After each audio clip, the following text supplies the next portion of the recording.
Hey everyone, it's Charlie Alejandro, and welcome to the Beantown Spotlight. And I am here with my amazing guest, Darlene Louf. Welcome to the show, Darlene. Oh, thank you for having me. So I'm going to jump right into it. Tell me about The Voice. Wow. Well, I auditioned for The Voice in 2010, and it was really exciting. I submitted a video, and the cool thing is, I was surprised. I got chosen to go to the next step. So when you say the next step, so what exactly? Did you have to send a video or audio, or how did it work? When you audition for The Voice, when you first audition, you have to submit a video, a short video, and then if they choose you, you have to send in another video, and then it just goes from there. There are many steps to take. Okay. So the first step, I sent in the video, they liked it, and I got chosen. So I have to tell you, because the way she got diagnosed, that to me is incredible. You want to tell us about that? Sure. I had a stomach ache, and so the doctors did some tests because I kept complaining about my stomach. And one thing that I've learned, this is not your stomach. I know that sounds funny. This little part is your stomach. This is just, can I say it? It's all Ben and Jerry. Those are her two best guys, by the way. I'll scream. So they ran some tests, and the people that were doing the tests, they did scans and x-rays. They went a little higher because I was complaining of my stomach area. And they read the testing, and they found out that I had cancer. They saw the cancer in that test. And the stomach ache actually turned out to be, I had a blood clot in my kidney. That's incredible. So as a result of that, you got diagnosed with the cancer. Yeah. Now, I can't imagine getting that diagnosed. What was your reaction? Well, my first reaction was like most people, why me? You know, and it was really scary. But then I immediately got the attitude like, no, I'm going to kick its butt. This is my life, and I'm going to fight as hard as I can, and I did. So one of the things, and this is how we wind up meeting, what was it that you started doing on Facebook when you got your diagnosis and your treatments? So funny. Yeah. Well, when Facebook social media first came out, I didn't know anything about it. I still don't. I'm kind of learning. I'm better, but not as good as I should be.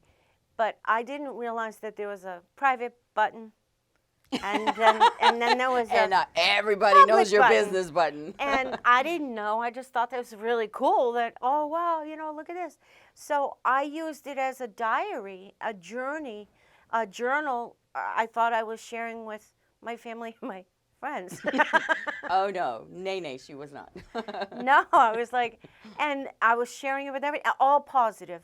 I posted everything positive, and that's what I did. I did keep a real journal as well, and everything was positive in there. I'm going to beat this. Today was not such a good day, but I still smiled. I still fought, things like that. And I posted that constantly every day on my social media page. Yeah, and for us, that's how we connected, and I just found it was just crazy, because what wound up happening is my daughter-in-law, Sarah, at the time, had also been diagnosed, and she had her bad days, you know, she had her good days, and then I remember finding one of your posts I saw a couple of times, and I said, hey, Sarah, look at this, isn't that incredible? And that kind of gave her hope. And it was funny because we were literally stalking Darlene's page, because she was posting like stalker. She was constantly posting, and it was great because it was so positive, but then you also talked about the bad stuff. Yeah. And as a result of that, that's how we connected with Darlene. So unfortunately, our Sarah passed away, and then my son, her husband, Eric, said, something good has to come out of this. And, you know, we told you Sarah was very loving, very caring, always doing stuff. So a year after her death, we decided to form the Sarah Joy Foundation. And instead of crying and being alone during her birthday, which was close to the day she passed, we decided to do a fundraiser and come together as a family. So, of course, I don't know if you guys know, we do pageants. So I said to my son, hey, what if we have like a Sarah Joy Queen ambassador that can go out into the community and and kind of spread the word, and also use the crown and the sash to use it for their own thing. So I told my son, and he's like, that's a great idea. And then I said, hey, by the way, this lady can sing. And wouldn't it be great if we have her sing at the event? And he says to me, like, hold up now. Because my son and my boys are all in the music, were in the music industry, so they're very picky. And I literally found a tape of her singing. You know, was it on YouTube, I think it was, that you had it on Facebook? So she had this video of her singing. And literally 3 notes in, my son's like, yeah, okay, she can sing. Yes, absolutely. So tell them a little bit. Excuse me, I think that was the voice audition. Oh, yes. That's right. It was the video from the voice audition. Yeah. Now, I want you, in your own words, to tell them what happened that night, because we invited her to a dinner. Hey, we're having this dinner. It's a fundraiser. We'd love to have you. Come on down. We've got some tickets for you. Well, it's kind of funny. I love telling this story. When I tell this story, I absolutely love telling this story. Sadly, I was not fortunate enough to meet Sarah, but I feel as if I've known her forever. I feel like she's my spirit sister. I truly, truly, I feel that in my heart of hearts. And so when they asked me, I received a phone call. You called me and you said, now because, remember we talked earlier that I didn't know that my social media page was public to everyone. So when we became friends, because she asked me to friend request her, and we became friends. So now she knows everything about me. She knows I like to sing. She knows all that. So when she called me and told me, sadly, Sarah had passed, she told me that they were going to have a little celebration and they would like me to come and sing. And, you know, and for me, I have no problem with the gift of gab. So I'm thinking, oh, wow, I'm going to go to this. Unfortunately, it'll be something that's a part of me for the rest of my life. A cancer celebration to celebrate life, someone's life, Sarah's life. I get to meet a Facebook friend for the first time. I get to eat, sing, and go home. So I thought, that's not what they did. But what they did changed my life for the rest of my life. Do you want me to tell them, or do you want to tell them? Yes, you have to tell it, because it's incredible. Well, the funniest thing that happened was, first of all, I had been your Facebook friend at that point for, what, 2-3 years maybe? Yeah. And we put her name wrong on the certificate, because we had a certificate for her, and I'm like, really? So we're like, oh, we'll fix it. She's like, no, we're going to keep it this way. I want it this way. I only know how to spell my name because I've had it for so long. So I want you to tell them from your perspective that night. So after I sang, I went to sit down. And Charlie said, no, wait a minute. And the next thing I know, Eric, Sarah's husband, stood on one side of me, and Charlie said, I'm going to cry because it's a good cry. It's an emotional cry.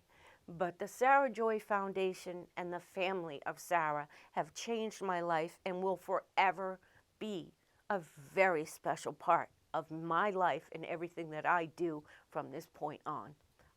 I am her voice. So after I sang, Charlie, I went to go sit down, and you said, no. Oh, no, we're not done yet. Yeah, and I'm like, okay. So you started talking, Charlie started talking about Sarah and how much she loved life, and, you know, how of an inspiration she was. And then Eric, Sarah's husband, started talking about Sarah, and I'm listening. And while they're doing that, I feel something. Charlie comes behind me. I have no idea. I was just oblivious. And she comes behind me, and next thing I know, I feel something come over me, and it's a sash. and then a crown goes on my head, and I'm like, what? What? I mean, they really, really got me. And then they explained that along with Sarah, they had decided that they were going to continue Sarah's legacy of life in helping people who are affected by cancer, to just celebrate life as much as possible, every minute, every moment of every day.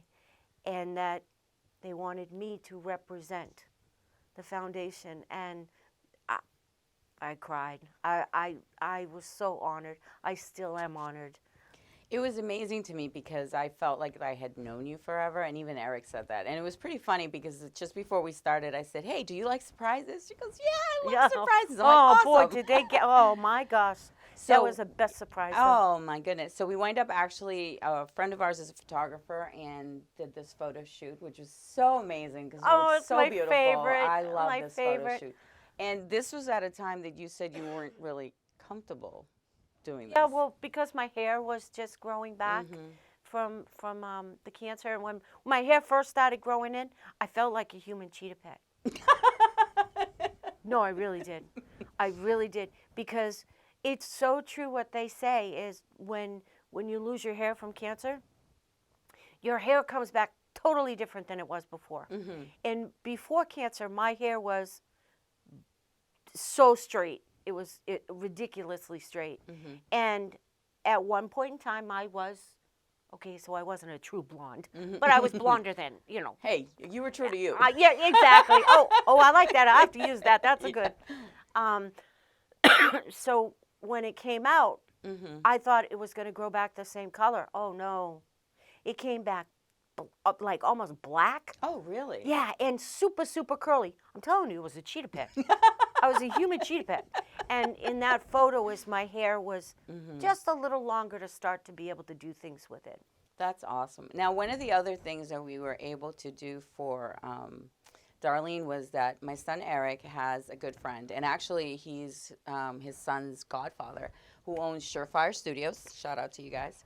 And they donated a recording session so that Darlene could actually record her own original song. Now, you want to tell us a little bit about that experience in the song that you recorded? Oh my God, that experience was like so unbelievable. And again, I cried. I'm a very emotional person, and it's a good thing. I do wear my heart on my sleeve. But when they gave me the certificate, now, at this particular time when you awarded me with all these gifts and the studio, it was around the time that I wasn't able to go to The Voice. It was right shortly thereafter. So I knew I wasn't going to be able to go. And because I was focusing on my treatments, I didn't even think about it. So when I met you and we were at that and you presented me the gift of going in the studio, I needed that. Like, I was like, it was a dream of mine always to go into a professional recording studio. So I couldn't even believe that you did that. And they said, if you want us to help you write a song, we'll help you write a song. If not, you know, you just write down words. If it comes to you, it'll come to you. And I'm like, me? I'm not a songwriter. But, you know, and they started laughing. It came to me, and they were absolutely right. That story was funny because Brady is hilarious. He says, so here's this shy Darlene saying, oh, I can't do that. Next thing she's going, nope, the tempo's here, that beat goes there, we need the note, and then I wanted to go la, la, la, and that's it. And he's like, oh, I'm glad you don't know what you're doing. It was hilarious. But tell us about the song, the title, and what it means to you. Well, I actually ended up writing a song called Stand Strong, and it was around the time of the Boston Marathon event. Bombing, yeah, the bombing. Very sad. So it was around that time, and I was still going through treatment. I was driving down the street, and I looked up, and this is true story, so true story. I looked up, and you know how you can see silhouettes of the clouds? Okay, some people see elephants. I did not. Some people see, you know, butterflies. Nope. I saw, and I'm not religious, but I am spiritual. I do believe there's something.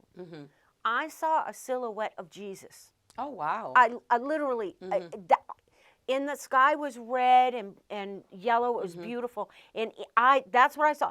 I didn't stop and think, oh, look, there's a butterfly. Oh, look, there's an elephant. No, I didn't do that. I literally, oh my gosh, that's Jesus. And in that moment, She used that line, Jesus, is that you? I did. But in that moment, like, words came to me. Wow. And I pulled over on a main highway. And I pulled over, and I'm like, I need a pen. I need a pen. I put my hazards on, and I started writing it down. And Stand Strong came to me. And the words came to me. And I incorporated the Boston Marathon and the tragedy. And I incorporated survivors survivors of all kind, survivors of cancer, of illness, of life. And I created, with the help of some amazing people, Stand Strong. And if you guys want to hear the song, what was the radio station that was playing it? 104.9. 104.9. They actually have a cute video. So go check it out on YouTube. Just put Stand Strong, Darlene Louf, and you'll find the song. It's amazing. Like, that song brought chills to us. And for Eric in particular, it was the anthem for Sarah's joy. He said, I couldn't have come up. I get chills thinking about it. When we were talking about it, he said, I could not have come up with a better song to represent the foundation. Also, if you'd like to purchase the song, it is on iTunes. Darlene Louf, Stand Strong. And the proceeds to that song, 99 cents, every purchase of that song goes to the Sarah Joy Foundation. Yes. And I have to tell you, you feel like we changed your life, and you in a way have, because it was just unbelievable to me. And mind you, when we invited her, we didn't know about The Voice. We didn't know any about that, about your journey. So one of the things that came out of that, now you have a crown and sash. You want to tell us a little bit more about that journey that you went on after that? Well, the Sarah Joy Foundation and the crown and the sash opened the doors for me for so many avenues. And cancer and the Sarah Joy Foundation became a platform for me. It opened the doors to the world of pageantry. It opened the doors for me to regain my confidence and write a children's book, go into a studio and record a song. I do a TV show of my own, which is titled Stand Strong. And it just gave me the courage, and it opened the door, floodgates for everything. Now, you mentioned the book, and this I thought was amazing, because this is also part of her cancer journey. So the magical stickers, I remember you telling me about it. Now, this woman is a force to be reckoned with, because I remember her telling me, I don't have the money, I don't know how I'm going to do it, but it's going to happen. And literally 18 months later, she was a published author. So you want to explain to us where the idea came for the story? Sure. The Magical Stickers is a children's book based on real life events. I kept a journal when I was going through cancer. And the Magical Stickers is one of the stories that I took out and decided to write a book, because it's going to help so many people. Is about how I explained to my then 4.5-year-old grandson that Grammy was sick, and I wasn't going to be able to. That's a tough thing at that age, yeah. To spend as much time with him. So I went to his favorite store. I bought 500 stickers. Yep, stickers. And at this time, I was totally bald. And I went to his house, and I sat him down, and I said, you know, Grammy's been sick? And he said, yes. And I said, with the magic of your love and these stickers, do you want to be a part of helping Grammy get better? And he said, yes. And I said, with the magic of your love, if you take these stickers and you put these stickers all over Grammy's head, everywhere you put these stickers, Grammy's hair is going to grow back. Do you want to help Grammy get better? And he said yes. Oh, my goodness. And incredible. we sat down, and if you can picture, I literally had 500 stickers on my head. Yeah. And at first, he was kind of doing it really slow, and he's very timid. But then after that, he laughed and joked, and before you know it, it didn't even dawn on him that I was sick, and we just played for the rest of the day. That's an incredible way to, because at 4.5, that is a horrible, heavy thing to have to deal with. And the way you presented it to him, it made it relatable. It made it real, but the love was there. Yeah. And I want to know, what was your journey, like the illustrations, all of that? How'd you make that happen? Well, as you had said earlier, I knew I wanted to do a children's book. I've always wanted to, but I said, how am I going to do this? I don't have the money to do it. So the proceeds to my children's book go to Camp Sunshine, which is a camp for terminally ill children and their families. So I talked to the executive director, Mike Cates, and I talked to everyone that was involved in doing the book. And I said, this is my plan. This is what I want to do. But I don't have the funds. So I got permission from everyone that was on board that knew whatever amount of money that we were going to raise, whatever it cost for that book would come off the top first, and then the rest would go to Camp Sunshine. That's amazing. But it all goes to Camp Sunshine, Right. but you know what I mean. You're right. So I held a fundraiser, and we raised just about $13,000. That's incredible. And mind you, she was the lead on this fundraiser, and you just, it was incredible. Oh, it was the most was amazing. so incredible. Oh, it busted butt. I had, but I don't ever like taking credit. I feel kind of funny talking about myself and taking credit. I just can't. I mean, I'm talking about the book and stuff, but that's only because I know it's helping other people.